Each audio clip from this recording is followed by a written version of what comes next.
ഇത്രയും പ്രിയപ്പെട്ട കുട്ടി, ഞാൻ എൻ്റെ എല്ലാ കുട്ടികൾക്കും വേണ്ട ഐക്യത്തെക്കുറിച്ച് പറയാൻ ആഗ്രഹിക്കുന്നു.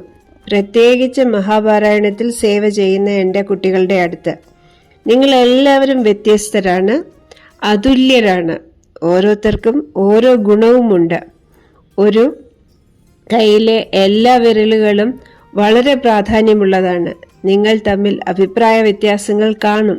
പക്ഷേ നിങ്ങളെല്ലാവരും കൂടി ഒരു ലക്ഷ്യത്തിനാണ് പ്രവർത്തിക്കുന്നത്. നമ്മൾ ഉയരത്തിലേക്ക് പോകുന്നത് മറ്റുള്ളവർ നമ്മെ സഹായിക്കുന്നത് കൊണ്ടാണ്. നിങ്ങൾ ഓരോരുത്തരും ഓരോ മൺചിരാതുകളാണ്. ഓരോരുത്തരുടെയും ദീപത്തിന്റെ പ്രകാശം ലോകത്തിന്റെ മുഴുവൻ ജ്ഞാനോദയത്തിന് പ്രകാശം നൽകുന്നു. നിങ്ങൾ ഓരോരുത്തരും ഒരു ജിഗ്സോ പസിലിലെ കട്ടകളാണ്. ഓരോരുത്തരും ചേരേണ്ടതുപോലെ ചേർന്നാലേ ചിത്രം പൂർത്തിയാകുകയുള്ളൂ. അതുകൊണ്ട് നിങ്ങൾ തമ്മിലുള്ള വ്യത്യാസങ്ങളെല്ലാം മാറ്റി ഒന്നിച്ചു ചേരണം. ഞാൻ നിങ്ങളെ എല്ലാവരെയും ഒത്തിരി സ്നേഹിക്കുന്നു.